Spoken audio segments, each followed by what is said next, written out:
Exciting news, Chicago movie lovers. We're coming for you. Next month, we're headed to the Windy City for a live show at the historic Steppenwolf Theater, and we could not be more excited. Mark your calendars for Monday, July 21st. Tickets go on sale next Wednesday, June 4th at 12 p.m. Central Time, and more information will be available soon at theringer.com/events. Again, we'll be at the Steppenwolf Theater in Chicago on Monday, July 21st, and you can grab your tickets next Wednesday, June 4th, beginning at 12 p.m. Central Time. Head to theringer.com/events for more information soon. Hope to see you there.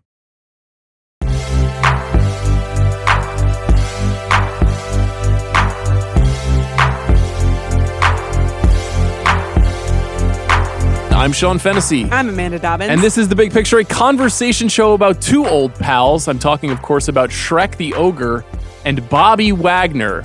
We have coordinated a very special episode this Friday because Bobby Wagner, our beloved longtime producer on the show, a linchpin of The Big Picture, a person without whom we would not have the show in its current form, is moving on from The Ringer and has moved on from our show. And so we wanted to pay tribute to him. And so we asked him, what would you like to do, Bob? What movie would you like to spend time on? What should we do to explore your truest inner self? And you have chosen the first two Shrek films. Yeah. Okay. First of all, in my defense, thank you guys for having me. It's so great to be back here. I've missed you guys very much, and I will continue to miss you guys. I love you guys too.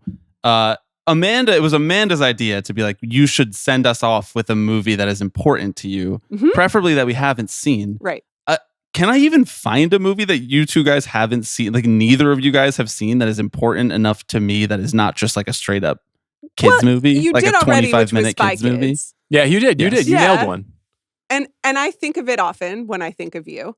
But I thought you did a great job. Would you like to read the entire... Do you have the list that you sent us? Oh, I do have the list. Yeah, let me find that for you guys real quick. Thought this was a good list. The list was Shrek 1, 2, 3, or 4. And I believe Sean's response was that 3 and 4 are hot garbage and we can't talk about them. I think that's true. Spirit, Stallion of the Cimarron, the Matt Damon horse movie that you guys made fun of. Oh, right. On the Matt Damon Hall of Fame. I have not seen it. Yeah, so there's one that we haven't seen. Well, it's DreamWorks, so we will be talking about it. It's actually related to this movie in a very specific way. It is. Harriet the Spy. Seen it, loved it, Dynamite. Yeah, I'm sure you saw it. Yeah. Well, I have a sister that's 5 years older than me, Harriet so that was important to I do. her. It was one of the first books that I bought for my daughter while knowing I was not going to be able to read it to her until she was 6. Oh, that's nice. But I'm pretty sure I saw it. R.I.P. Michelle Trachtenberg, obviously. I saw it as a kid. Incredible movie. And then the other 3 that I mentioned that I knew you guys had definitely seen, but that are just young millennial iconography, which are Freaky Friday, Holes, and The Sandlot. Holes? What's Holes? I knew you were going to say that. I knew this was going to happen. What is it? Explain Holes, Bob. Holy shit. I've seen Holes. Holes was like a YA novel written by this guy named Louis Sacker. It was very common to assign in like elementary school for people of my age. It's like one of the first books where you read. It's like a coming of age story of sorts. And it then was turned into a movie with Shia LaBeouf as he was like making his transition out of like the Even Stevens TV movie universe into like quote unquote real acting, I guess. Has John Voight in an insane performance. Sigourney Weaver pitched up to 11. I really love Holes. I think it's it's a masterpiece. So it's in my mind. He goes to camp movie? He goes to camp instead of going to like juvie, more or less, for a crime that he did not commit. Oh, wow. Okay. And then he digs holes. You know what you do in holes? You dig holes. All right. And then he learns about himself? Or does he break out from the camp? Or does he uncovers some lore about his family? He is definitely vindicated. Spoiler alert for Holes, everyone listening at home. John Voight do vindicated. Did John Voight do it? Spoiler. If by it you mean Save Hollywood, then yes. I'm glad we all chose Shrek together. Shrek recently came up on the Gen Z episode that you hosted, and Shrek is a very, I guess, meaningful and also soon to be again relevant film because Shrek 5 is coming soon. Yeah, I did think while watching this, and I thought about the Gen Z conversation, Bob. I thought about your choice. I do think this is a generational turning point Mhm, movie. It mhm. is very significant. You made a great choice. I think this is how I know that you and I, live in different times. And that's okay. Yes. It's really, really good. But I know that this is so important to you and to everyone younger than you. Correct. And I know I saw this movie in theaters, I was there. I lived Shrek, probably even Mhm. Shrek 2. But it means something different. It hits differently to the Mhm. younger people. And so it's good that we're having this generational exchange with this movie. I agree. I think it's a good choice, and we will dig deep into these two films and what they mean and why they continue to resonate. Before we do that, though, let's just talk about your history with the show. You were not the first producer of the show. Zach Mack was the original producer of The Big Picture, and he was with us for a short time. And then, so what is your? I honestly can't remember how you came in. How did you come in? What's your background? I started at The Ringer as an intern in July of 2018. It was a 3-month internship. After that, we needed warm bodies. We were making a lot of shows, not a lot No. of producers, not a lot of audio people. And so I got hired full time to work on basically the Ringer NBA show feed. Was where I was doing the most work. And then aforementioned Zach Mack left right after that. And his kind of suite of shows, of mostly pop culture shows, had to get passed on to some people. And I had just been brought on full time right before that. And I got the big pick. Kaya McMullen got the watch, and Craig Horlbeck got the rewatchables. And all three of us are here 7 years later, still doing stuff at The Ringer. Shout out to them. And so, yeah, I started in the fall, like right around the same time that the show went to twice a week.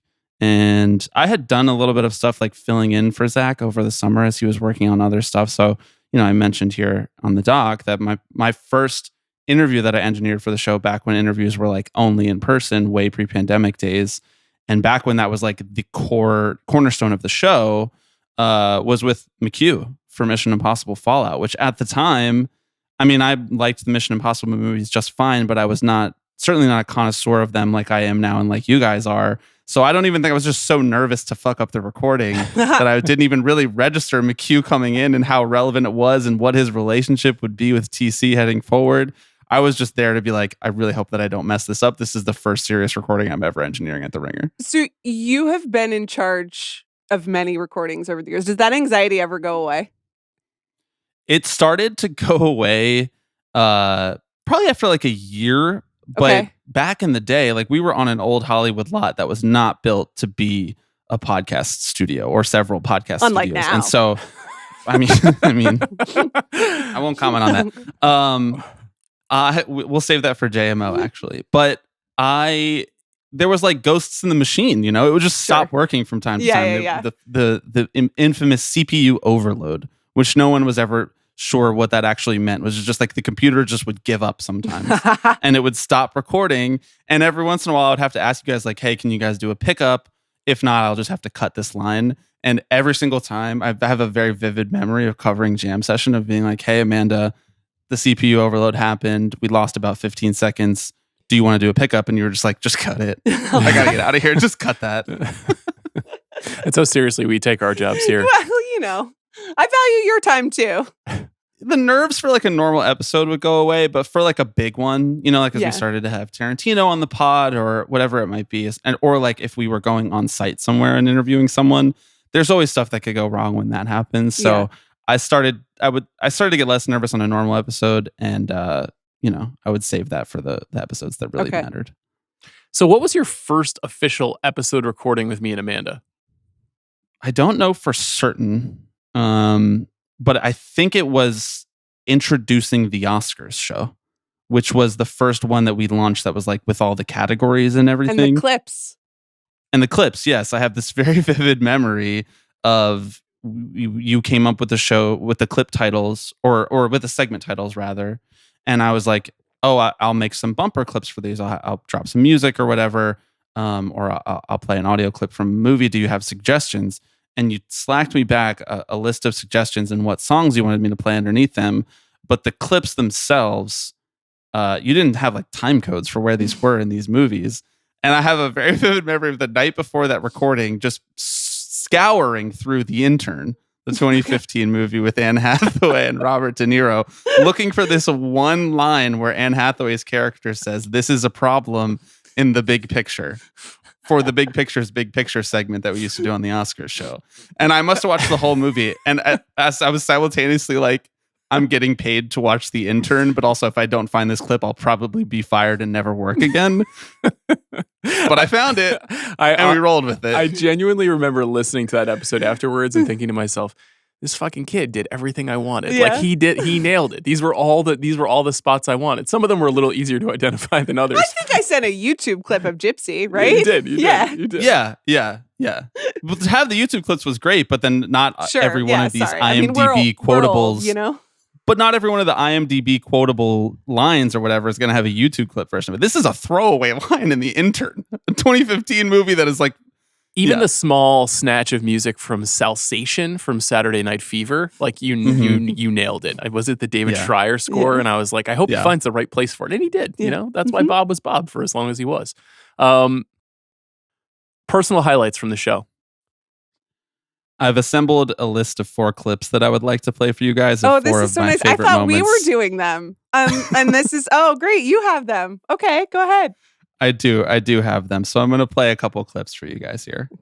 The first 2, I think, are the 2 happiest moments of Sean's life, like non-Alice category Okay. in like the last 25 years. So I'm going to play those first 2 for you here. I know what this is. I'm Sean Fennessey. I'm Amanda Dobbins. And this is The Big Picture, a conversation show about the 92nd Academy Awards and Bong Joon-ho. We did it!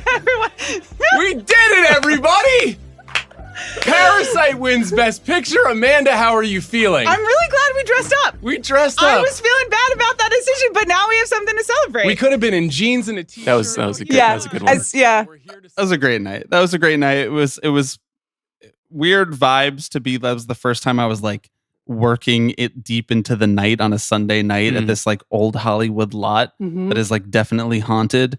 But it was all worth it because Parasite won. I think my favorite part of that clip is that you can hear the people who are like shooting it on video. I remember Sean Yu yelling in the particular. background. Sean Yu just yelling, "Yeah!" I love that. That was fun. So intriguingly, that was the last time anyone was happy. I think that was late February of 2020. Pandemic hit. February 10th, 2020 was the date on that bad boy. Yep. And downward spiral for 5.5 consecutive years. I'm glad we were all together for that, though. That was a truly great moment. What else? That was. Okay, here's the second clip here. There are only 6 reviews for this product on their website. They're all 5 stars. Congratulations to them. It's described as Fiesta. Oh, Sean made it in. Fiesta in a bottle. Okay. Fiesta in a bottle. I tried it. Did you guys try it? Not yet. Okay. You have completed your jury duty. service. I fucking told you that you wouldn't have to go. I told you. We fucking did it! I told you. We did it! You're so happy. I've never seen you so happy. I'm happy for you. Yes, that was really memorable. Oh, wow. Scheme worked. I don't think I've ever You heard were that. like eight drinks in your garage, basically. Yeah. Doing the movie liquor And this was taste like test. definitely we'd done all the liquors. That sounds like that was canned margaritas, which was towards the end of this experiment. Yes. No, I think that was actually maybe Delola. Oh, yeah. Fiesta in a bottle. Oh yeah, Is that the J-Lo's drink? V8 juice, not good. Anyone it who was hasn't not heard that good. episode, we did a movie star liquor taste test where we spent 3 hours in my garage one afternoon in I think the middle of August, drinking and potting all afternoon. And I think it was July 31st because it was for Amanda's birthday. Yeah, it Yes, was my that's birthday. right. It was your birthday. It was. I think it was one of our great moments. Many was of fun. my fondest Bob memories. I can't see Miles Teller's. What's the drink called? Long drink. Long drink. I went to Fenway this past weekend to see a Red Sox series. I saw a bunch of people drinking long drink. You were there? What game were you there? In Boston? Yes. I was there on Saturday and Sunday. I was there on Saturday afternoon. Oh, no! How did I not know you were at Fenway? Fuck! In Boston? I saw the Dobbins That's so start. random. Oh, wow. Damn it, Oh, Bobby. wow. I didn't know. I was there with all my in-laws. Oh, but they had long drink? Yeah, they had long drink. I saw some people carrying it around in the concourse. All right. Well, I'm really sad that I missed you at Fenway. I met a listener, by the way. Shout out to that listener. He was an Orioles fan. I don't know how it turned out for him. That sucks, but I'm gonna regather it. I had a great time. It was my first time at Fenway. Great park. At the long drink, because the long drink was like at the end of the taste test. I liked it. And Bobby was like, how can I invest? Yeah. Like capitalism Bobby came out after like 3 hours I told of drinking. many people about long drink. I said, long drink, here's my email. If you want to send me some stuff, Is we Miles can get Teller something still- going here. Is he still like involved in that project? I think so. I mean, I don't know. I'm just saying yes. Another because dub that's the for easiest Miles. thing to say. Yeah. Eagles Super Bowl, Top Gun Maverick, Sure. long drink. Yeah. What a The run. gorge. The gorge. Well, yeah. We all have lows. Okay. Zip Are there lining more? over the gates of hell to get to Anya Taylor-Joy's face. Yeah, there are 2 more here. Okay, Here's great. the next one is my favorite Amanda moment in the history of the pod. Oh no. Oh no. I think I know what this is. I'm Sean Fennessey. I'm Amanda Dobbins. And this is The Big Picture, a conversation show about Oscar nominations, Yeah. the zone of interest, Sundance. I stand by this. And Hillary Clinton, of course. I asked you guys to stay offline. I asked you. I told you not to post. And look, here we are. Once again, somehow roped into the same-ish box as Hillary Clinton. That's what I'm angry about. As I said, I was not angry about the nominations. I understood. I didn't agree with all of it. But I am fucking angry that somehow I had to deal with Hillary Clinton again. Hillary Clinton, go do something. Like, honestly, we have problems. Like, I'm serious. Like, multiple horrific conflicts in the world. Climate change. Like, if it needs to be a girl boss thing, then, like, pay equity, maternal health. The fact that it takes 6 months to get a gynecologist appointment. I'm still paying taxes on tampons. Like, there are a lot of issues, but not this. Show me the lie. No way. Go do There was no lie. I think And that by the way, nothing has changed. She's done jack shit. Takes 3 months to get a mammogram appointment. You know what I'm saying? Welcome to your 40s. Jesus. just incredible. I think right after that clip, right where I stopped it, I said that was the greatest moment in the history of The Big Picture, and I stand by that. I think that was some really good Thank you stuff. for your support, Bob. I knew that was coming the moment the tweet hit. When that tweet was posted, I was like, we are going to have an incredible episode today. I told myself, I was in the drive on the way there. I was like, I'm going to keep it together. They're not going to get me into this. It's good stuff. And then they got me into it. For anyone who doesn't remember, the context for that was that Hillary Clinton tweeted about Barbie not getting enough nominations at the Oscars. And she was like, same girl, you know? What's it feel like to lose to a man and get more votes or whatever? Like, I don't know if she actually did the shoulder waggle that you were just rocking there, but maybe the head bob.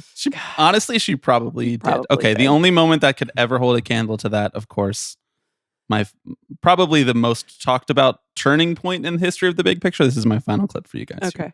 There is a lot of sameness in the tent. We're doing a lot of Western vistas. We are doing a lot of like rich, outdoorsy, neo-Western stuff here. Whereas heard Fargo is just like the whitewashed Great Plains. I said not Great Plains, right? Minnesota, Land of Lakes. Chris, Fargo's in North Dakota. That's right. Sean is just The show's in glaring Minnesota. at Chris. This is like angry Sean body language. I'm just going to narrate this breakdown in real time. Nostrils flaring. Where's Rango set? Also in the American West. That was it's like a Also in the life of the mind. and that's a frog who's a sheriff, right? He's not a frog. He's not a frog. He's a gecko. Is he sheriff? Just Is that like a top 10 frog sheriff movies? Where's Rango at? this is a shameful podcast. I think we need to stop and delete this. That's so good. It's nice that you could laugh now. It's still hurtful. It's still hurtful. You got everything you bargained for, that made the show what it became. That Yeah. moment, tapping into that absolute insanity, that zaniness. You were in the room Frog for Sheriff. that, right? Yeah. You were, I was. Yeah, That you were was- there. For some reason, we were shooting that on video. This was like 5 years before we ever started doing video stuff. Right. But we decided that episode for Deacons needed to be captured on video. For breakouts or it's- something? So I guess for breakouts, and that breakout is easy to find on YouTube. That is the Roger Deakins Hall of Fame episode, in which we ran through every episode or every film that Roger Deakins worked on to try to narrow it down to 10. This was an early Hall of Fame, early in the concept of us doing this on the show. And Deakins is obviously a legend, and so he had worked on so much stuff in so many Coen Brothers movies, and you just could not. You had a really hard time getting rid of any of the Coen Brothers movies. And so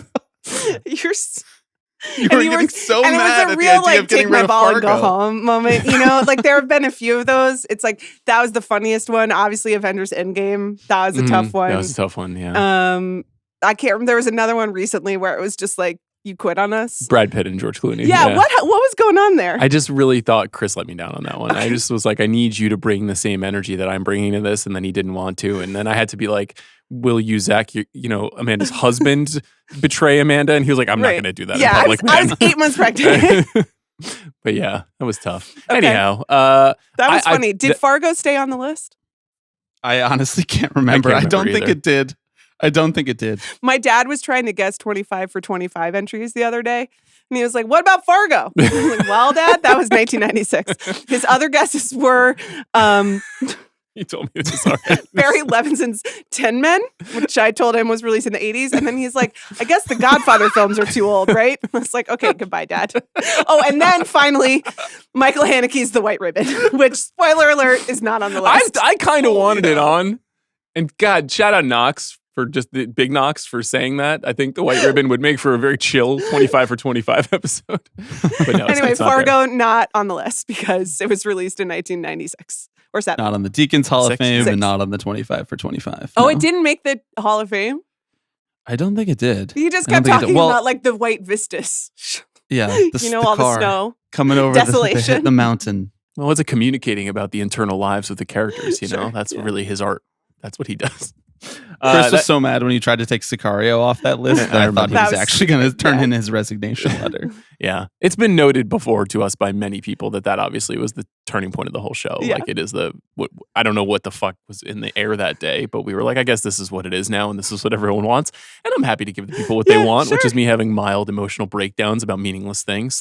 I think what was actually in the air was that we started putting full-sized water bottles in the studio, and I think all three of you had to pee Oh, but a lot. I was really, really desperate to pee. And Yes. like, we still were never taking a break, no matter Yes. what. And normal pods would just be Yeah. like, can we stop down for 5 minutes? Yeah, no yeah. problem. But for whatever reason, I learned this from Bill. Bill's like, you will sit there for 2.5 hours and you will not move. And if you move, we're going to have a big problem.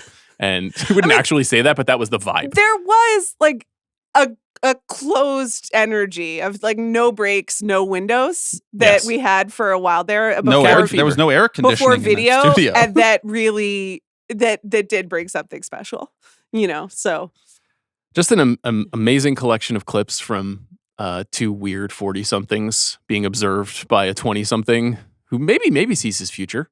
You know, maybe you were looking down the telescope towards Yeah. your path.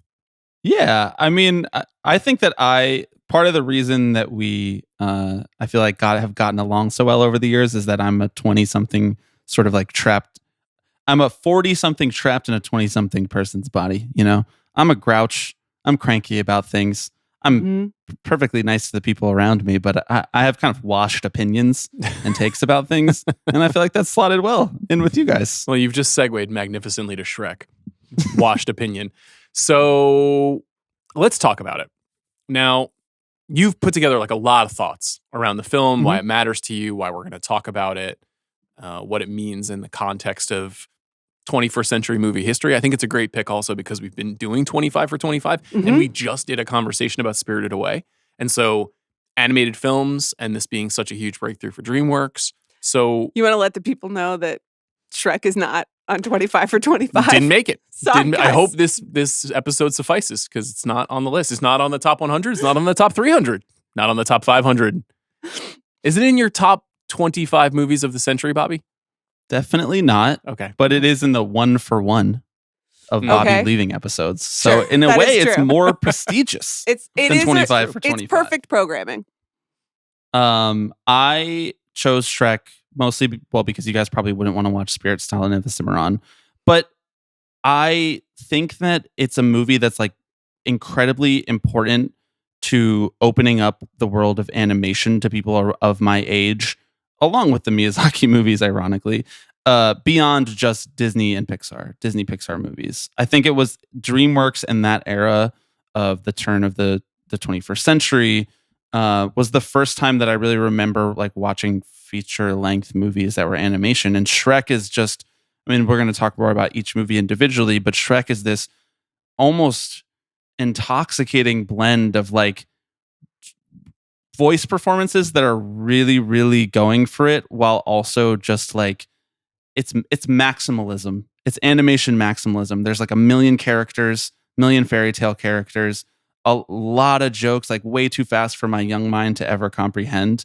And yeah, I just think that it carries such an important legacy. When I hear from listeners of The Big Picture, they're like, you guys got to let Sean and Amanda know how important Shrek is, because you guys have dumped on it a couple times over the years. You've dumped on this franchise. And I feel like part of my role on the show since I started was standing up, having a backbone. Speaking for Gen Z. Speaking for the youth. Yes, of course. For your generation, Gen Z. Yeah. Speaking for the generation behind me to come. Yes. I am going to say, like, this is, I know that technically you maintain, according to the dates, that you're a young millennial. And I do think this is another, this is another piece in my argument that you are like technically Gen Z, that this means so much to you, but it's fine. You can be a bridge. I go whichever way the wind goes. No, you can't pin me down. That's fine. Can you set the scene for us? How old was Bobby? Where was Bobby in your life when you saw Shrek for the first time? God, I was only 5 when the first Shrek movie came out. All right. I was in high school. I was a sophomore in college. This age range, like this exact date range, is the date range where like our ages are so dramatically. Yes, it's the craziest gap.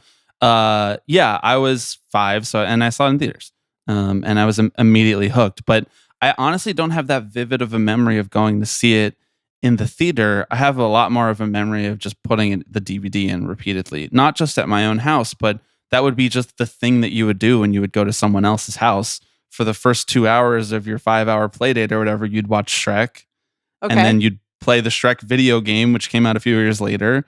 And it was just an incredibly, not to borrow a phrase of the Ringer Podcast Network, but rewatchable movie.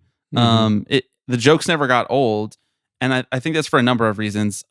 Probably the biggest reason is that just Eddie Murphy of the whole situation. Yeah. Like, this is my gateway to Eddie Murphy, like one of the greatest comic forces in American history, if not the greatest comic force in American history. And it's funny to say it that way now, sort of backtracking his career, being surrounded by people who have much more firsthand experience with his earlier work, and becoming familiar with just like how important his role on SNL is, not just to you people who are older than me, but like literally to the foundation of The Ringer. Like Eddie Murphy making Bill Simmons laugh at a young age is like the reason that we're all here doing what we're doing in a lot of ways. There's definitely some truth to that. Crazy. Yeah.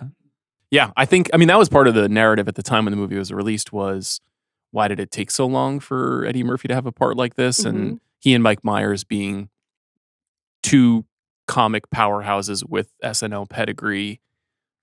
But, the movie is fairly strange, I would say. I think you've like located something that makes a lot of sense, which is that there's a kind of meta-ironic quality to the like upending of the fairy tale story, right? Like, that's the whole point of the movie, is like we're doing almost like the like Airplane, but for fairy tales, but animated. That there's like it's like a joke a minute. Everything is like plays on words or plays on character expectations. It's not the first time this has happened. The 2 movies that I thought about as I was revisiting this were Who Framed Roger Rabbit, where it was just like breaking rules about where characters could be and where they could live and who could talk to each other and who couldn't and who could coexist. And then Which was a huge movie for me, by the way. I have a vivid memory of putting that into the VHS a lot when I was a kid. They have a lot in common for sure. And they both were kind of like at the vanguard of a certain kind of like animation style. Anyway, the other one was Clerks. You wouldn't think 5-year-old Bobby watching Shrek would be able to watch Clerks and enjoy it, and you wouldn't. But 10 or 12 years later, you might, because this like pop culture overload sensibility. Yes, yeah. And every joke being a joke about a joke that's inside of a joke, and it having its own weird rhythms and its own odd relationship to music and our expectations of what characters are supposed to do in a movie and who they actually are. They felt very tied together for me. And I saw Clerks, not quite at 5, but I think I was like 12 when I saw it. Right. And it really imprinted on me, and I really like that writing and style. And I think a lot of kids, you made an amazing observation here in your notes that I think is right on, that I think that this informed a kind of like internet tonality, right? Like explain what you were going for when you were identifying that. Yeah. My grand theory about Shrek is that it's the first time that the movies and the memes truly became one. It's like the singularity for shitposting on the internet about movies and movie characters. And I think that is why Shrek, literally the face of Shrek, endures in so many different meme formats to this point. The entire meme spectrum, this seems like a ridiculous thing for me to No, be it's saying very I think smart. it's true. It's very smart. But it's like there's the like, I would say like twee 2012 style memes where it's like the facial expressions that Shrek is making in the movie are like, my feeling when this happens style memes, all the way down to like the deep fried me on 35 milligrams of THC at the function and my face falls off Shrek memes. Like all of these different things are covered by the Shrek experience and I think a huge part of that is that the computer animation style of this movie is incredibly uncanny and weird and kind of fucked up in some ways. Like it looks weird. When you look at Shrek for too crazy. long, it's kind of upsetting, especially in the first one when they were just kind of at the vanguard of this style of animation. I had a hard time looking at the first film when we revisited it last I was like, night. wow, this is really ugly. Yeah, it's very ugly. But in a way that is sort of uncanny valley in its own way. No, I think the meme thing is very smart, Bobby. And again, like plays into my understanding of this is really like the cultural bridge between people our age and people your age. Because we learned about this very like meta, self-referential, pop culture infused, like just mile a minute type of storytelling from, Tarantino and Kevin Smith, I guess you want. And even, the like Aaron Sorkin, everything in the 90s. The TV was like, shows. Yeah. You talk really fast and you show off how much you know. And that's how you relate with Stand-up comedians were like this as well. Exactly. Yeah. And so it's, a form of humor that we got in movies or TV shows and that then you guys digest through, and it is very cleverly using references that you would have at 5, which is every single other fairy tale. That's kind of like your pop cultural library at this point. And then teaching, giving the language to the younger kids, and then you just put it on the internet and make some glorious memes. And then it's helpful because, it helps me understand memes because you're using the same like building blocks that we were, but just to do funny things on the internet. It is amazing. I had never seen Shrek 2 before, but I have seen all the memes, So it was like it's funny. It's like when you watch like a film from the 40s and you're like, oh, that's where they got this.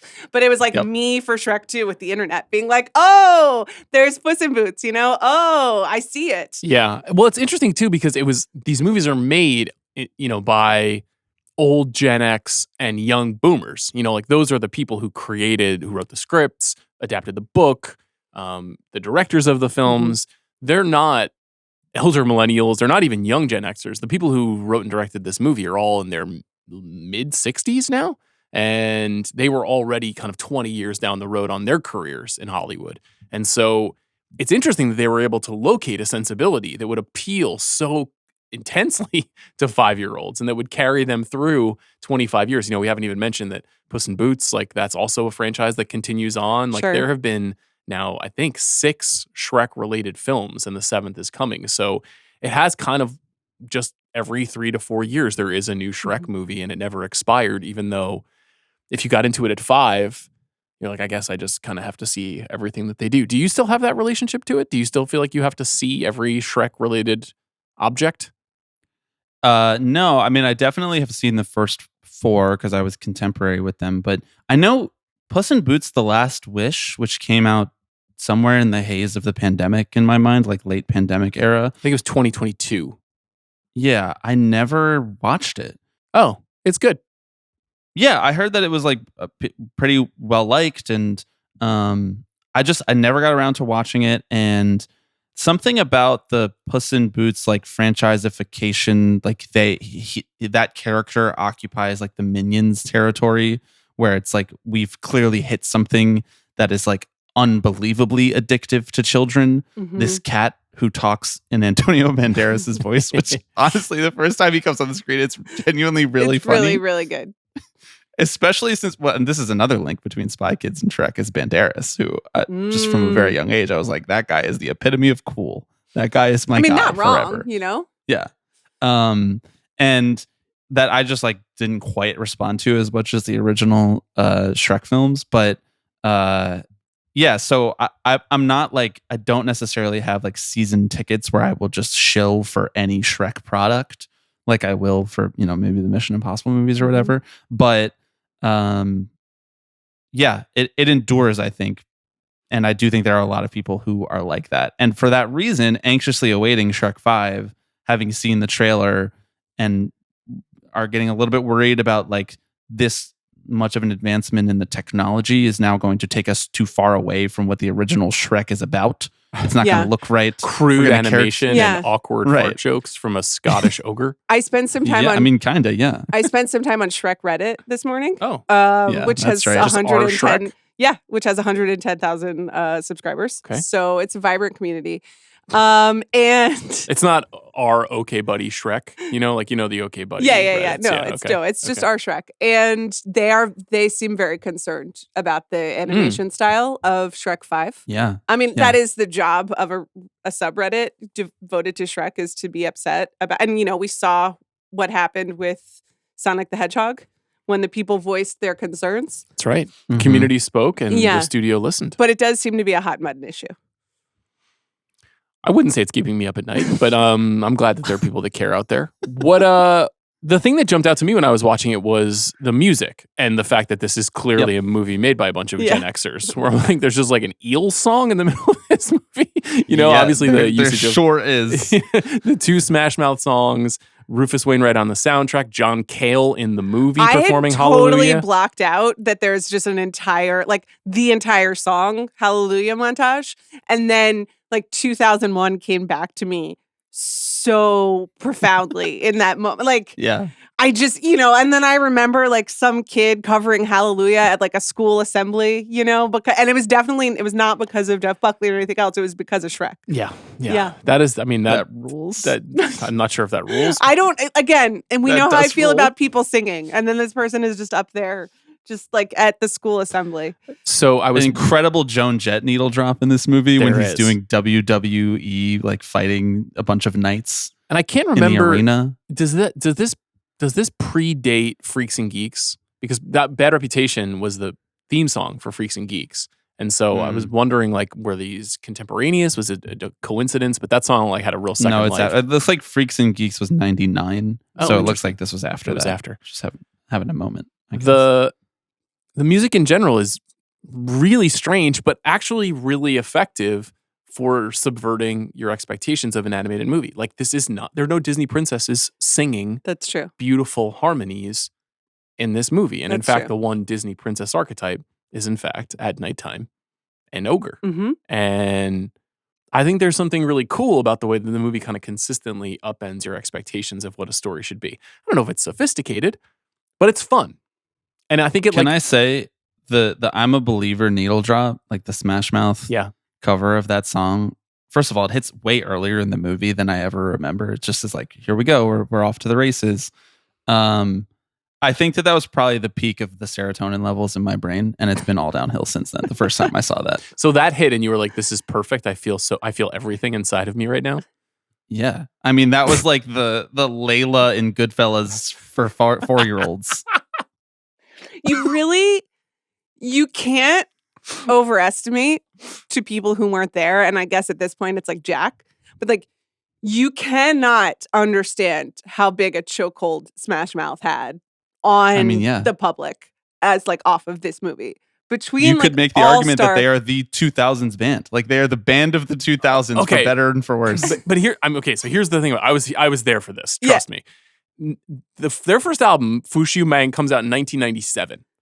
So they were a kind of buzz-bin, post-grunge, where should music go pivot point kind of a band. And they seemed like kind of a joke. Their lead singer, I think Paul Delisle was his name, he passed away, had that like croaky, groany thing. He was like a bigger guy. He had spiky hair. He was wearing like Oakleys. But if you listen to the band's first single, which is Walking on the Sun,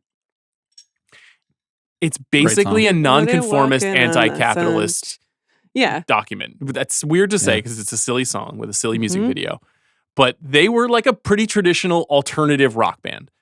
And they had success with that album. Then they put out Astro Lounge, their second album. That second album had All Star on it, also a hit.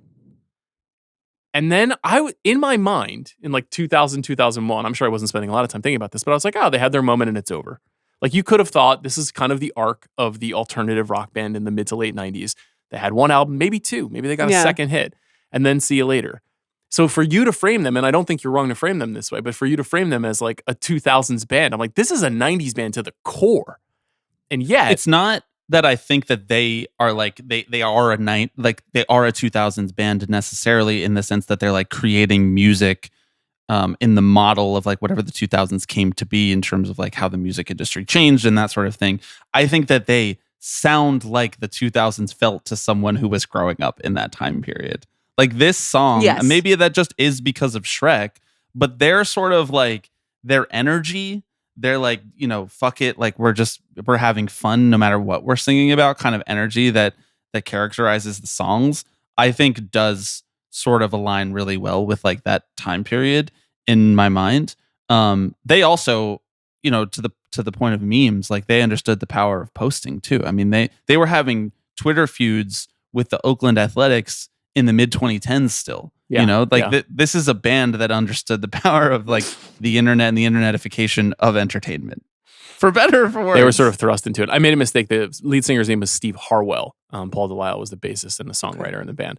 But I wonder if they didn't have the Shrek moment, would they even care about getting involved in internet fights? No. Like, did the Shrekification of Smash Mouth probably transform but they leaned everything? into it. And they also, you know, being not one, but two songs in Shrek is like peak sellout, you know? And then you're just riding the wave, which also has a real early 2000s feel to me. Let's just jam all these bands onto a soundtrack album. Yes. And also like everything is kind of TRL popped, corporated out before things absolutely fall apart in the mid 2000s.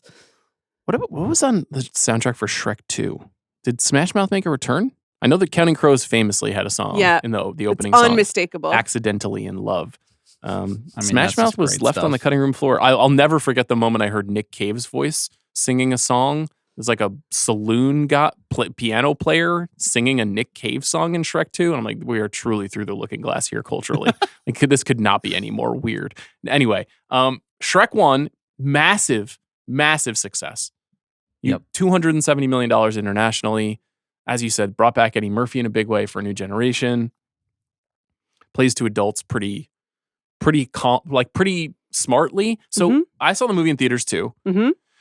Imagine me being in college going with the boys to go see Shrek. Like what deranged behavior that was. I'm sure we'd had like 14 natty lights beforehand. It happened. Yeah. So like sick. I watched it last night before bed, like went into bed and I, said to Zach, I was like, you seen Shrek? He was like, yeah, more than once.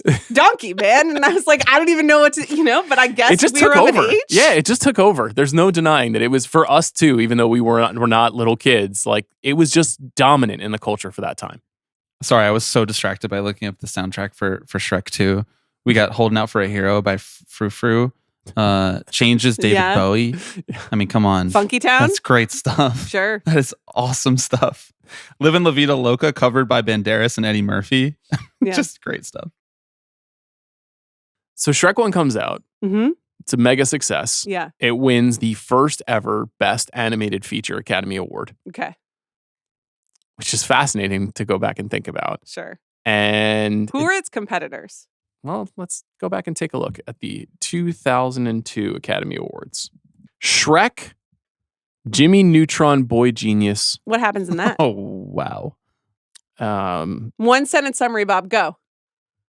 I don't remember which one that is, but the one sentence summary of Jimmy Neutron is that he is a boy genius with a gigantic head, and he is confronted with science-related problems. Okay. I honestly think that you could have a whole mini-series doing just Amanda's Science Corner for Jimmy Neutron. That would go really well. Jimmy Neutron in the movie, I believe there's an alien invasion, and Jimmy has to save his parents. Okay. The other contender was Monsters, Inc. Now, Wow. Monsters Inc. probably earned that one. Yeah. Monsters Inc. losing is fascinating, Yeah. Especially because Pixar would go on to run this category. They've won, I think, north of 10 times in this category. And Monsters Inc. I think is still widely considered one of their best movies. Actually, we just watched it in our house, and it's really good. Classic. But that is a testimony, I think, a very discreet testimony to what a phenomenon Shrek was. That at this time, when they decided to finally do this, this is a big movie year. This is like a big, obviously it's in the aftermath of 9/11, and it's the right when the Fellowship of the Ring starts, and this is the year that A Beautiful Mind won, and I remember it as a very noisy Academy Awards. And so for Shrek to have that spot was a big deal. Very quickly, the sequel is put into motion. What should we say about Mike Myers and Cameron Diaz? Are you guys familiar with the backstory of Mike Myers' role as Shrek? Like, how much do you know about how he got Why this don't you role? tell us? Yeah, I do. go I for it. know the whole story. Well, it was originally going to be directed as like a normal animated movie, not this like weird Uncanny Valley DreamWorks style. And it was going to be directed by Steven Spielberg. He was the person who originally optioned this book that it is very loosely based on. Yeah, that the William characters Steed book. are based on. William Steed, a legend. Yeah. And the movie was proceeding. Spielberg had decided not to direct it, I guess, but the movie was proceeding and it was going to be voiced by Chris Farley. And then Chris Farley died during the production of the movie. And Mike Myers was interested, I think, from prior to when Farley got cast, and then wanted to come in and take over as in the role. And like very late in the production process, made this like crazy choice to give the Shrek character a Scottish accent, which he didn't have when he was performed by Farley, because he wanted to distance his own performance from the performance that Farley had given when he was originally going to voice it over. And in doing so, created like a whole lot of new work for the animators, and they spent like almost like $500,000 on refitting the visuals to match his like Scottish accent or whatever. And to be honest, like I actually can't imagine the movie with Shrek just doing a normal voice. I can't imagine him not having a Scottish accent. It is such a huge part of why it is just inherently funny from the jump that he is talking like this. It's particularly strange when you hear about what Myers' relationship is to that accent. But Farley was apparently 5 days away from completing his voice performance, which was going to be completed before the animation was done. And they changed the animation style a couple of times. They had attempted to do it in more of like I think originally more of like a motion capture style. And then that proved too difficult. And so then they moved to just the traditional computer animation style. But so Farley can't finish it. Myers steps in. Myers really likes the character. He records the entire track in a normal American accent. I think he does another one in a Canadian accent. Okay. Which, of course, Mike Myers is from Canada. That doesn't really work. And then at the last minute, he says he wants to try the Scottish accent. Now, under normal circumstances... Which is something that you said to me before that first episode of The Big Picture that I produced, and I counselled you not to do that. So, if only I had gone down that route, I would have felt more comfortable in my true voice. But you'd be like, that's a really quirky choice by a comic actor, but it's something that you might hear the comic actor does from time to time, except for the fact that Mike Myers had done this twice already. Yeah, well... I don't mind it. I don't mind it either, but it's really weird when you're like, his most famous roles are Scottish guys. Yeah, no, it's very strange. It's weird, but don't you think that brings our generation in a little bit because we remember So I Married an Axe Murderer? That's it. You know? That's it. So I Married an Axe Murderer. Obviously, his character's father is a Scotsman. Heed! Pants! No! It's like an orange with a toothpick. Like all that. Have you seen So I Married an Axe Murderer? Has that made it to you? I haven't. Oh my God. You gotta watch it. It is so... Maybe you won't laugh at all, and that would be really funny too. But like I don't think I've ever laughed more during a rewatchables than when you guys did So I Married an Axe Murderer. And it wasn't anything you were saying. You just played the clips and I started giggling. The clips... Okay, so just to set the scene for those of you out there listening who have not seen So I Married an Axe Murderer, I believe the first time that we see Mike Myers' father in the film, played by Mike Myers in old man makeup. He Classic. is sitting on his couch. It's Saturday night. He's about to watch a soccer match and host his son and his best friend. His wife, played by Brenda Fricker, is dusting their wall, which is the Scottish Hall of Fame. And he is singing the Bay City Rollers Saturday Night. And he's saying, Saturday, night. It's like the funniest fucking thing I've ever seen in my entire life.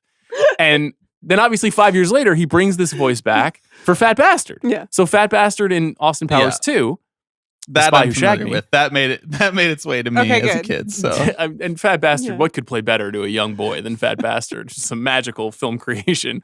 So he's like, okay, I've already done 2 classic Scots in my movie performances, and now this ogre needs to be Scottish. And yet somehow, like in the mythology of ogres, it just kind of tracks, even if it's not factually accurate. I mean, I guess this is like Brigadoon inflected, Right, but right. like all fairy tales take place somewhere in Scotland in my mind, even though I think many of them are of Germanic tradition. You Mhm. know, obviously Scandinavia's got a big hold there. So, but yes, Classics major. She Scotland, came through, Bob. like Scotland is where it's happening. I'm just immediately primed to laugh because I know that it's Mike Myers doing it. And rewatching it, I do think he's sort of the unsung hero of this movie. Mike. Yeah, Eddie Murphy is amazing and so funny, but Mike Myers has to be kind of like the straight man and get you emotionally Yes. involved It's a while real also being performance. like a Scottish ogre. Mhm. And you do buy all of it. So I think he's quite good. Would love to talk about Cameron Diaz. Okay. You know, that's her voice. She plays Fiona. She showed up. She talked into a microphone. You despise Cameron No, Diaz? Charlie's Angels is one of the great moments in cinema history. Okay.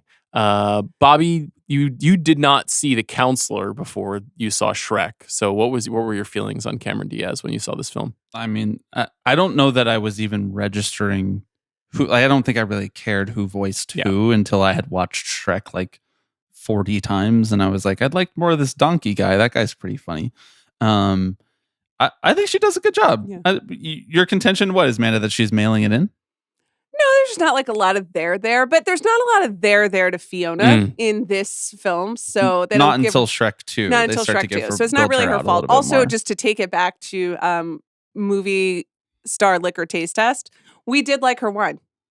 It was We late did. in the game, but we thought that the Aveline wine was pretty good. That's a I collab with Benji Madden.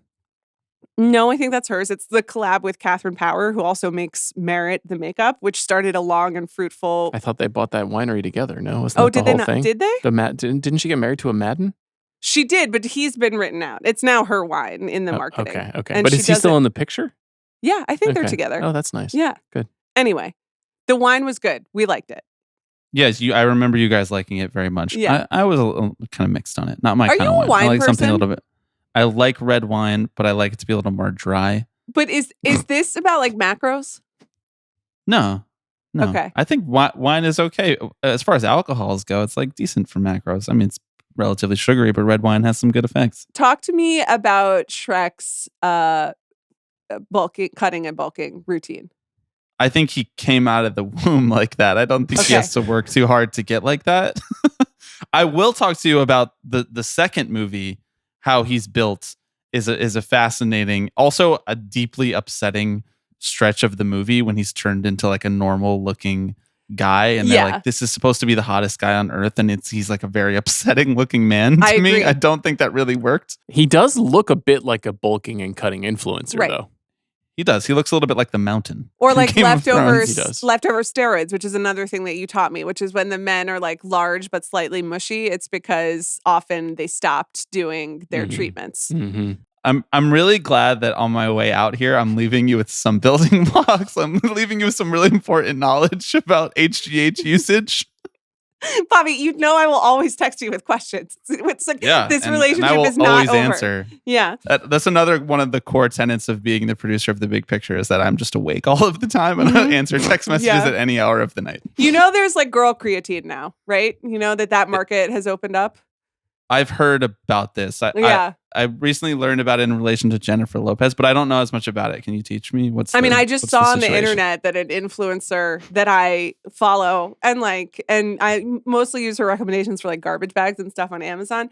But she was posting a certain brand of creatine that I recognized as like, I recognized. Oh, so it's the just supplement brand. creatine. It's not like a separate supplement. It's also creatine. Yeah, no, it's just, and it's like shaped like the jars, like the GNC jars, but it just then it has peak labeling and it says creatine, and I was like, oh wow, this has made it over to girl internet. So here we are. Where does this fall on the alignment chart with Girl Lyra, which was like a bit that we did on the pod for like 2 years? Lyra. I mean, you can definitely only buy girl creatine with Girl Lyra, and I think with it is like okay. also super. What's the word I'm looking? Like the exchange rate is not what you want.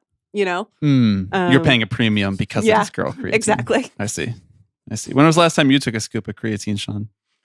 It's been a while. Right before holding those dumbbells out for 30 straight minutes? No. Okay. No protein powder for me.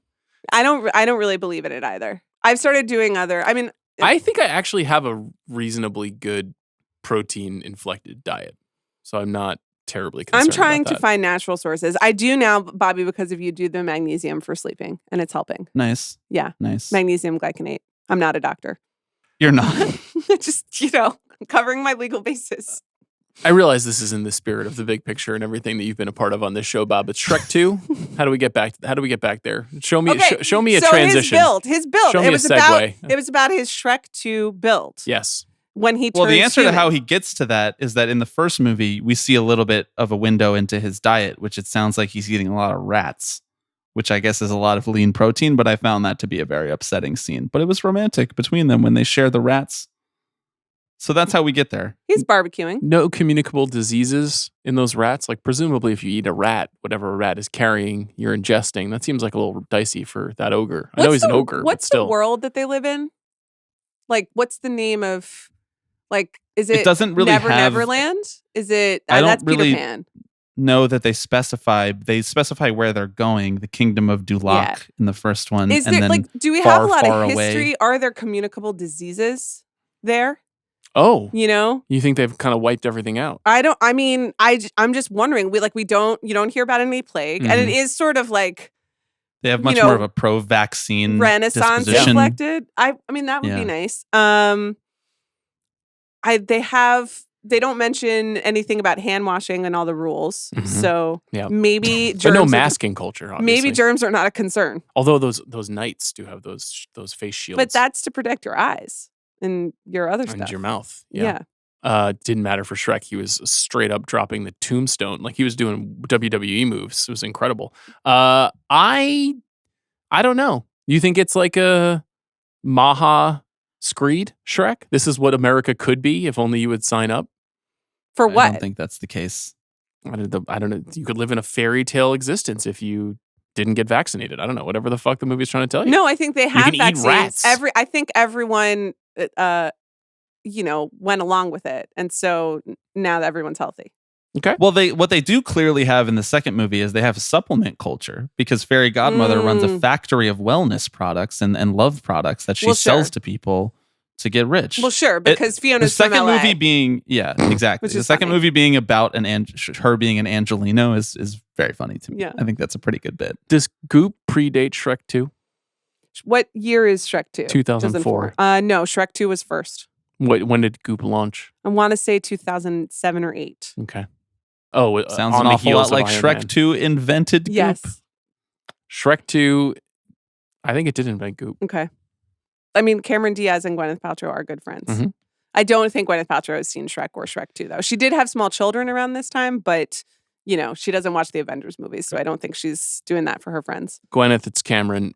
I'm working on a film right now. It's called Shrek 2. There's a plot line for my character related to supplements, and I had some thoughts. Maybe you could have a business built entirely around Fiona and Fairy Godmother's lifestyle.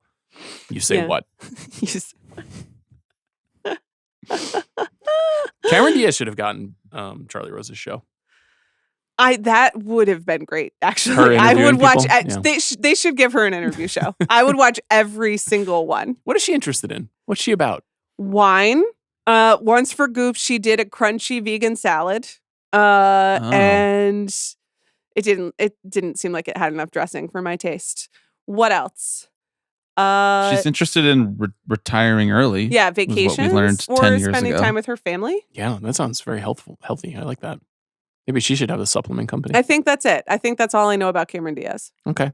We neglected to mention John Lithgow as Lord Farquaad in the first film, Command Performance. We didn't really talk much about Farquaad and the whole Duloc situation. What's your take on that? The song that introduces Duloc is a perfect place. Yeah. Welcome to Duloc. That's just some of the funniest shit I've ever seen in my life. I still crack up every single time I see that. Do you know the Muffin Man? The Muffin Man? The Muffin Man is funny. It's very funny. The gingerbread man to the bit was a notable moment in the movie for sure. Back when we saw it, I was more partial to Robin Hood and Vincent Cassel. Yeah. Why was Robin Hood French? I'm not sure. Is Robin Hood a French story? I feel like it's an English story. And yet he's sort of traditionally it's French. Represented by the English, but I have no idea if it's originally French.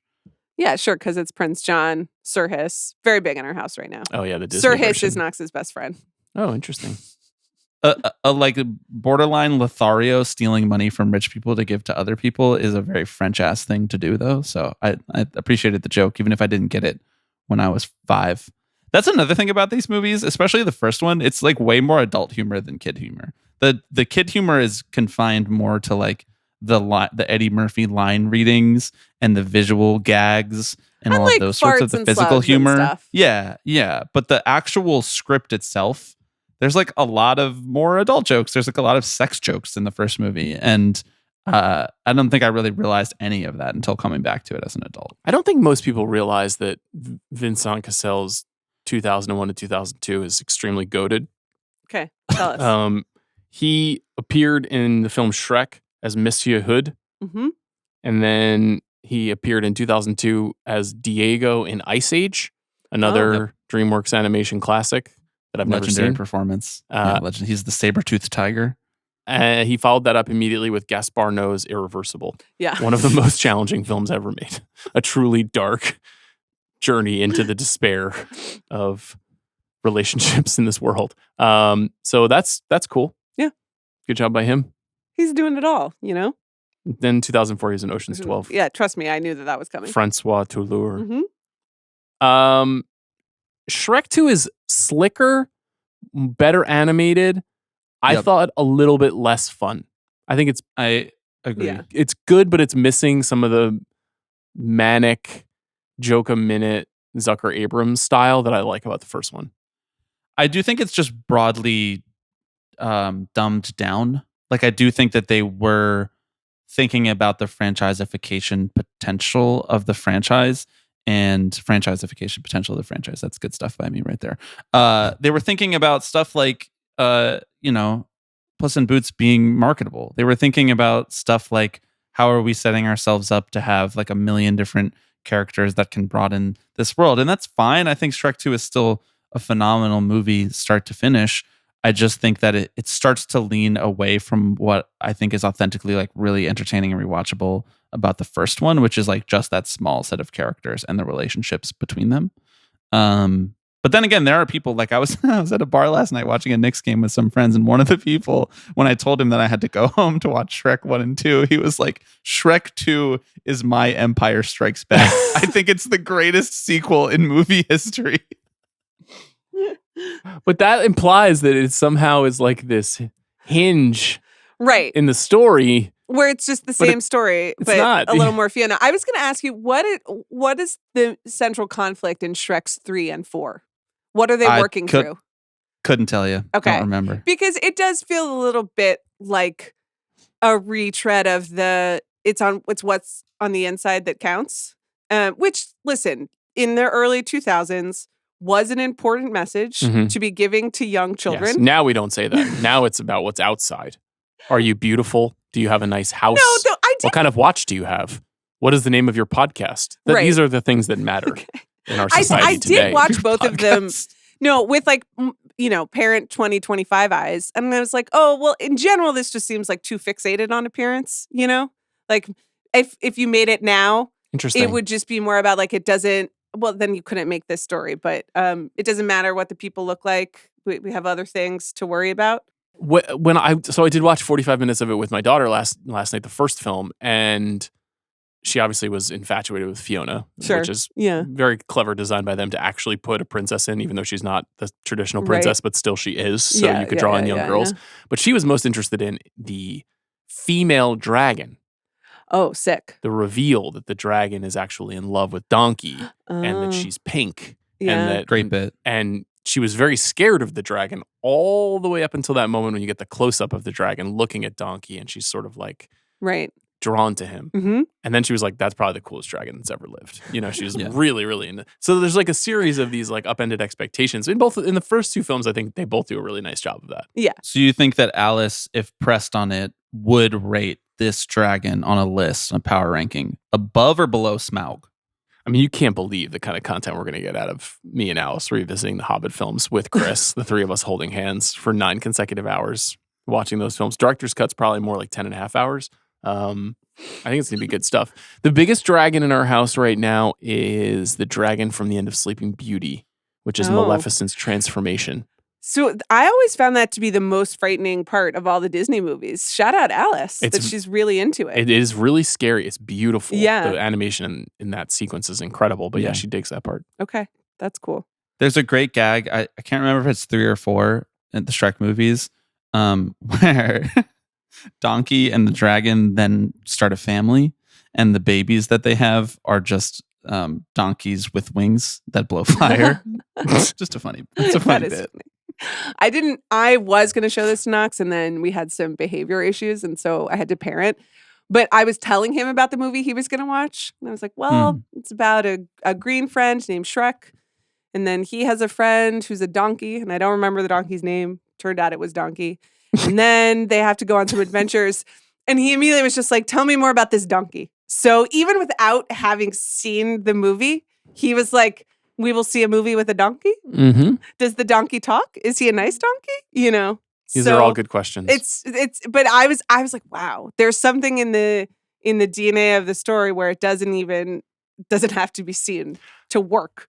Yeah, this is a Jeffrey Katzenberg joint, and one of the reasons Meyer said he wanted to make this movie was because he wanted to work with Jeffrey Katzenberg, you know, the producer and executive who oversaw this like sort of second golden age of Disney and who launched DreamWorks Animation, one of the three founders and the demise of the Democratic Party. But that's okay. He has also done some unfortunate things in recent times around Joe Biden. Nevertheless, the idea that a star would want to work with an executive who's not an animator and not a writer, but has this kind of macher producer quality. You know, this like, he's like the Irving Thalberg of animated movies from 1987 through to 2015 is really fascinating. And I think that those things that you were just identifying, that there's like some appeal to all of these little choices that triggers in people's minds is sort of a trademark of Katzenberg's, that over and over again, even though he doesn't get credits on these movies in quite the same way, he is seen as sort of like,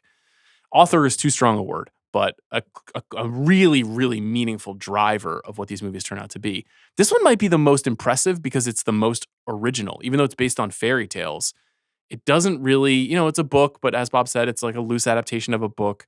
It could have gone in any number of different directions. There are many writers on this. Like, for example, I know Terry Rossio has a writing credit on this movie, and Terry Rossio has written like a number of great films. He was a writer on Aladdin. He was a writer on The Mask of Zorro. Speaking of Antonio Banderas, he wrote a bunch of the Pirates of the Caribbean movies. He was like a very depended upon hand by Disney for many years for cracking these stories.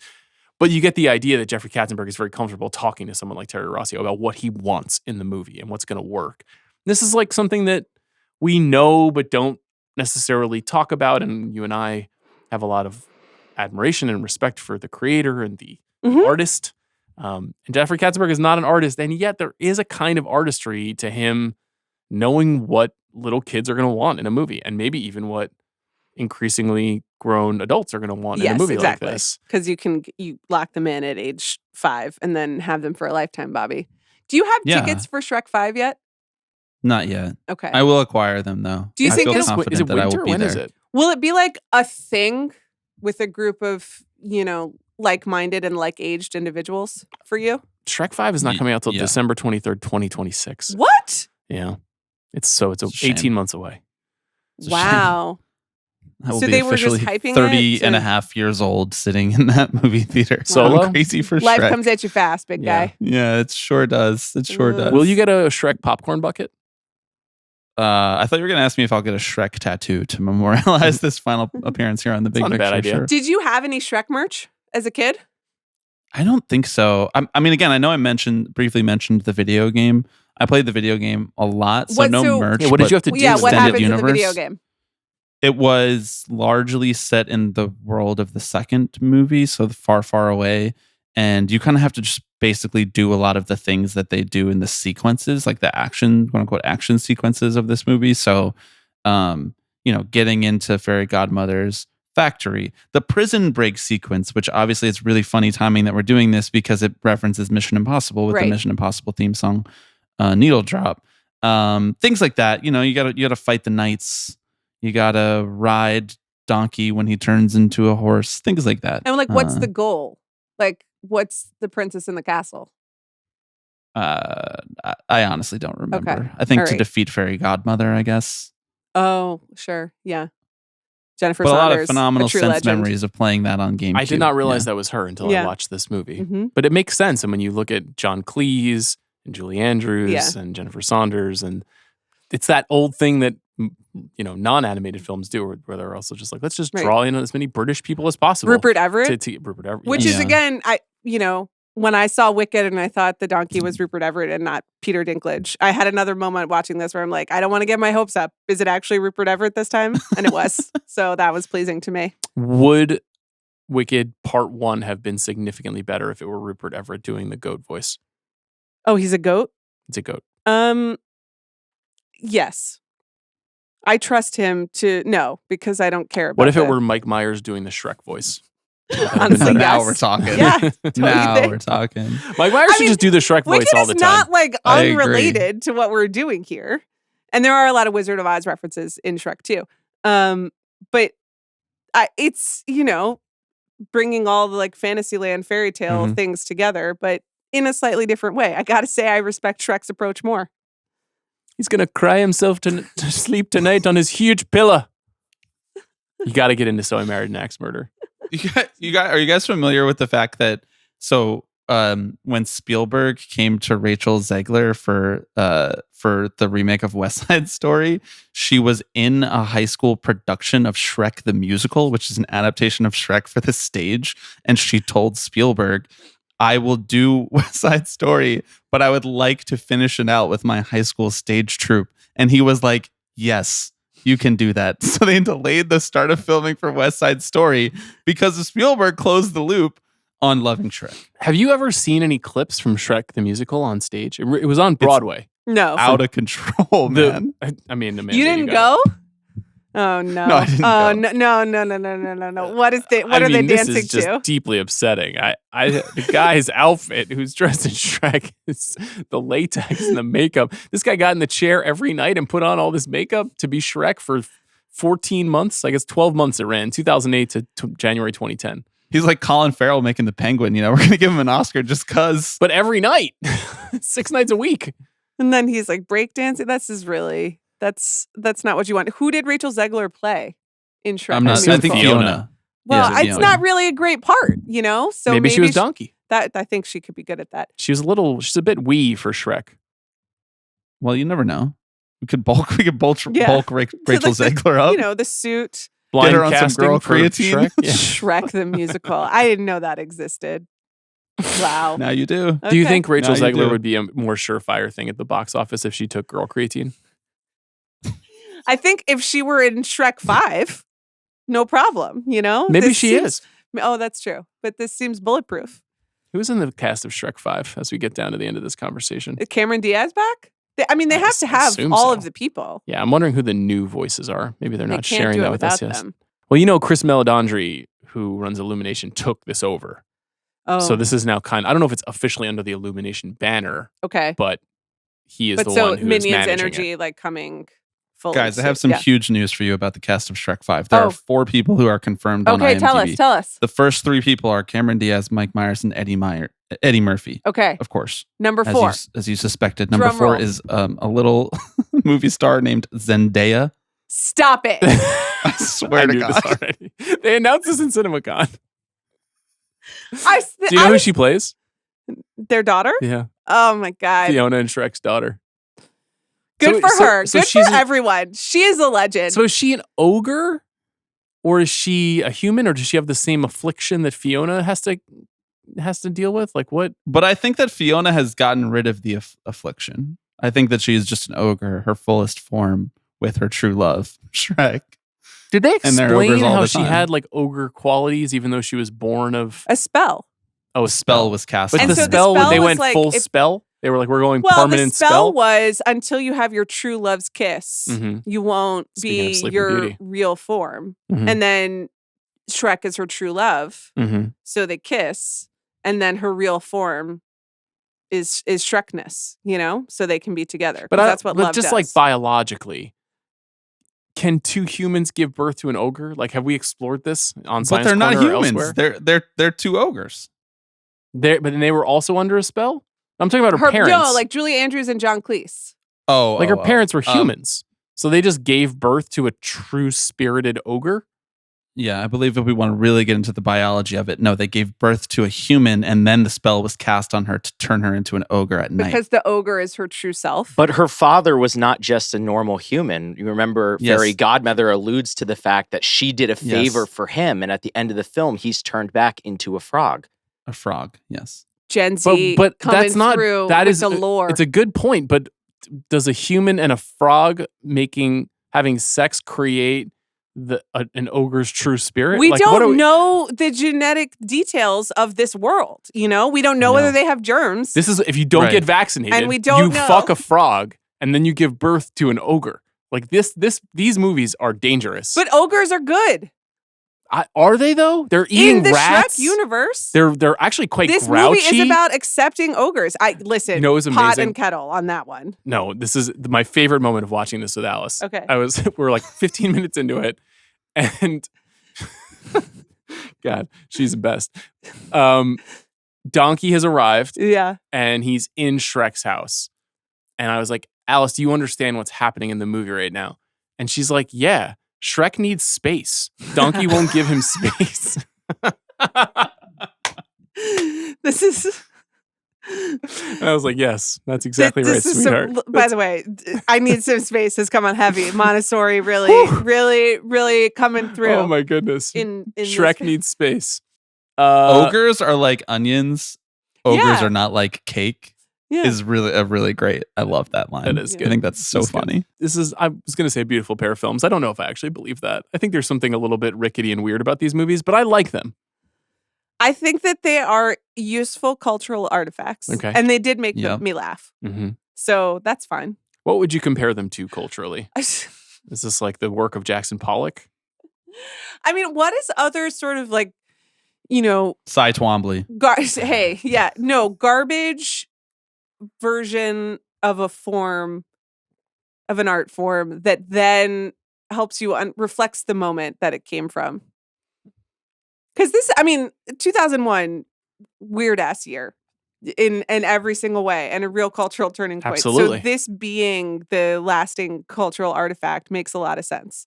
Yeah, I think this is going to seem like a strange comp, but I think it's correct. The first season of The White Lotus and like the aftermath of the pandemic and DEI and like all of the kind of panic culturally around that time, and a writer just having like just the right voice to kind of excite people and annoy them by what they've done. Like this movie weirdly unlocks an idea about fairy tale and the vision of self in a pre-Instagram world that it's right. It is kind of prescient, I think. Don't you think?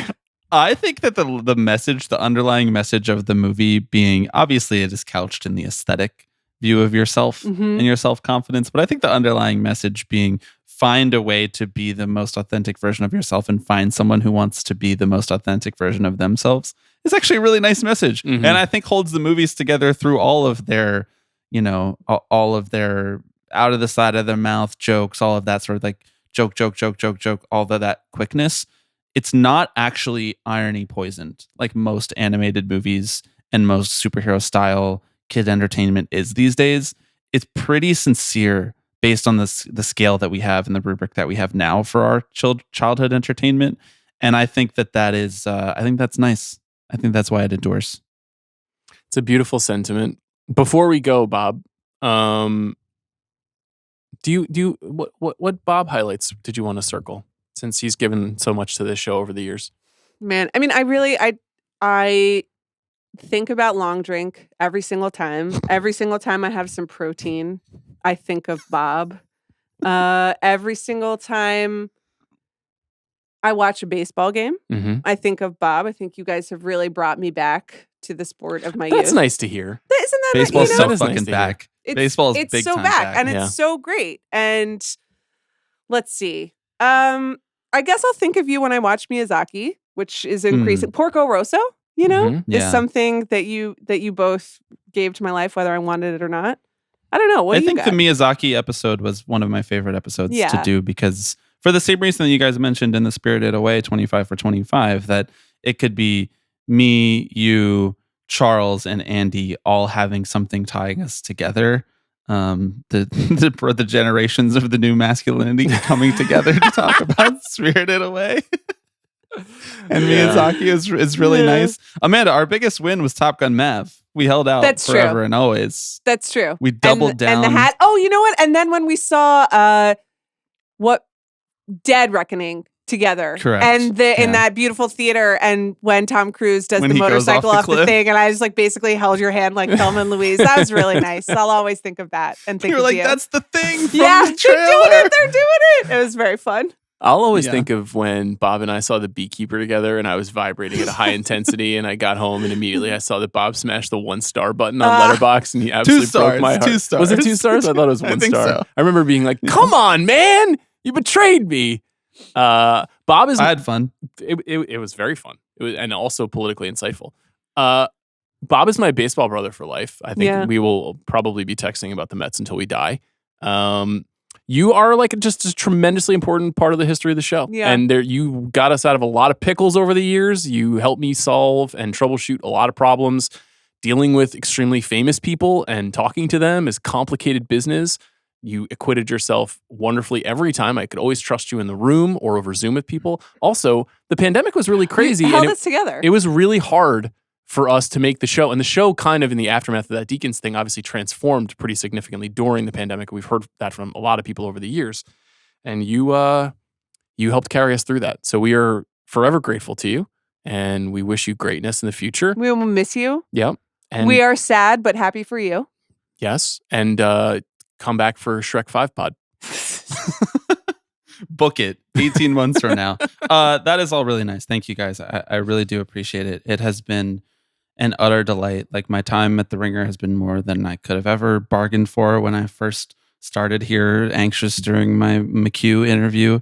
It has been so fun, like, to get to be able to watch movies for a job is such a treat, such a pleasure.